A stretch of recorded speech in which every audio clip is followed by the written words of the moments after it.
Good evening, class. My name is Eugene Danichevsky, and I'm a student at Seneca College, taking Police Foundations. And today I'll be discussing the topic of the Toronto Police budget and how the Toronto Police can save money.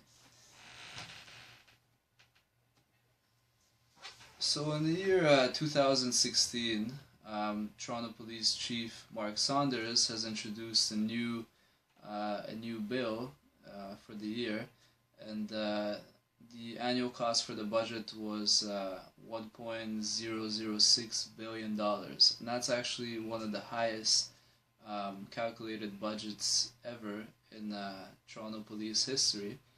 And this is the first time that we've reached over $1 billion. And a lot of people are wondering, where is the money being spent, because the Toronto Police Association is not really disclosing of how they spend the money, and there's no really valid information that you can actually find. In recent years, maybe 3 or 4 years, the information is very vague and kind of redirects you to look the other direction. And I believe it's very important for taxpayers, because we as a public technically fund a lot of this budget, right? And we want to know where it's going, and hopefully it's actually going to the police officers like it should be going. I mean, in my opinion, there's about 3 ways that I believe that the Toronto Police can save some money. And let's look at these ways here. So the first way is duty paid jobs. For those of you who don't know what duty paid jobs are, duty paid jobs are usually hiring a police officer, either a government organization or a private organization hires a police officer for a certain task. For example, a construction company needs an officer for the day to redirect traffic, so they would hire a police officer for the day and privately contract him out to work. So in the year 2015, the Toronto Police has actually made $30 million from these duty paid jobs, and $25 million went directly to the officers. About $4 million was made through administration fees, and $1.8 million was made through equipment rental fees. And out of these $25 million, there was about 3,000 Toronto police officers that worked these duty paid hours, and each officer on average out of these officers worked about 140 hours per year. So if you look at the sunshine list for Toronto Police in that year, more than 50% of Toronto police officers made more than $100,000 per year. So if you're thinking, there's the budget really,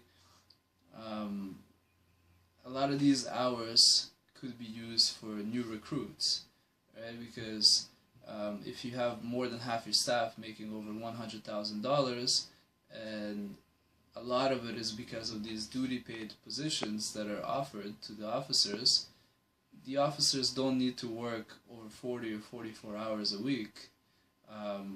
If they want to work 55 hours a week, there should be more limitations towards that, like picking up shifts and etc. Right? They don't need to be taking potential jobs from new recruits and having these issues of freezing hiring and everything like that, right? So especially if you look at a staff sergeant, for example, who makes $120,000 a year, the 2017 rate to hire this duty paid officers costs $85.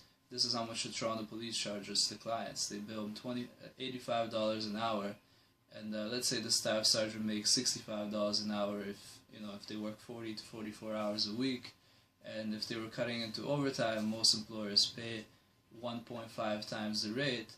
So this staff sergeant will be making $95, and this is actually going $10 over hourly from what the Toronto Police is actually billing the client.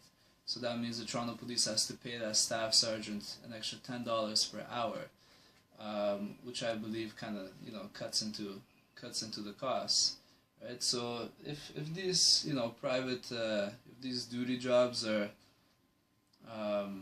offered to subcontracted to private security firms or civilians, I believe that it would be more beneficial, because it would kind of force a lot of the staff in the Toronto Police to work regular hours, 40 to 44 hours per week, and it would create more money towards new recruits, because they wouldn't have to pay the officers so much overtime, and they could use the budget where they pay the overtime hours in order to use for the new recruits, right? And another way is also the 28-hour day.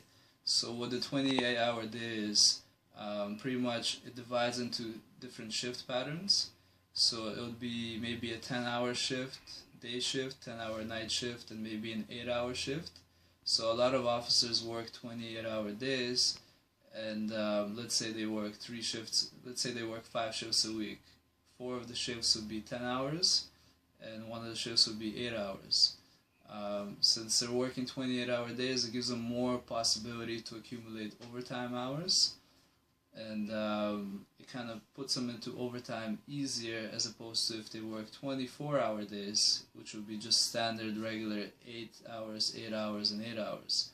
So it would be mornings, afternoons, and nights. It would all be 8 hours. So it would give less chances, for overtime, but again, it would give more chances for new recruits who are working hard and who are going to school in order to become police officers in order to achieve their dreams, right? So, I mean, it's a win-lose, right? Because a lot of the veterans may be losing hours, but at the same time, how many hours do you really need, right? Because let's say if you're making $120,000 a year, you're getting taxed about 40% of that wage anyway, so you're only taking home about 60,000-70,000. So why do you really need to be making that much money if you're only taking back what a 4th or 3rd class constable really makes a year, right? Another method, I believe, on how the Toronto police officers could save money is put 1 officer per cruiser a night, right? So a lot of officers have the Toronto Police has this law where you have to have 2 officers per cruiser at nighttime, I guess for safety reasons and whatnot. But I believe if you make more money in order to hire these new recruits, and you buy some new cruisers which are not as expensive as a police officer would be, and you lease these new cruisers or finance them. Most of the time they lease them. Lease these new cruisers and have 1 officer per cruiser, right? This way it would put more officers on the streets. It would be able to, the police officers would have a larger team, and they'll be able to do their jobs easier, right? So a lot of these factors are good to look at. At the end of the day, the budget is actually very important, because as of 2017, the hiring process was actually frozen from what I heard last. Again, the information is very hard to obtain because there's not a lot of information out there. But as I heard, a lot of officers are actually, even officers that are on the force at the moment on the Toronto Police, are leaving to different municipalities like Peel, York Regional, Durham. Some of them are joining other forces like OPP, RCMP, and it's very sad, because a lot of these changes, with the help of the Toronto Police implementing some of the topics I've discussed here, and also the government needs to implement, kind of show exactly where all the money is going, right? In order to have a ongoing system, and in order for the police budget to be sustainable, right? So a lot of these factors are important. So thank you for listening. I hope you enjoy my presentation, and have a good night.